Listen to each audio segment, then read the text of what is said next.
Okay, this one is a really simple one, but an effective one to show flood or sea level rising.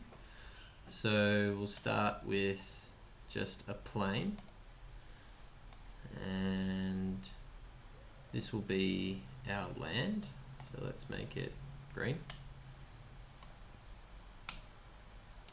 And then we're gonna give it some variation. So an easy way to do that is just to put a noise modifier on. And then we crank up the Z value by quite a bit. And then we can play with other X and Y as well, just to give it some variance. And then the scale. So maybe it's something like, not that crazy, but on that, getting that kind of way, get us some variance. Like that, and the seed will change it too, until we get something we want.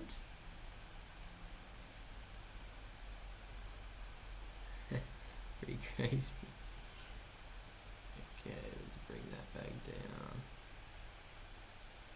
Maybe the X is too high, that's why. Alright, and that's pretty sharp, so let's put a turbo smooth on that. Okay, so we've got sort of a terrain now. We'll just pull that up above the grid line.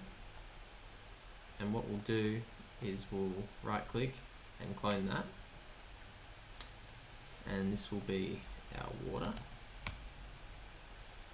We'll delete the two modifiers that are on that clone, so it resets back to a plane, and we'll change the color to a blue.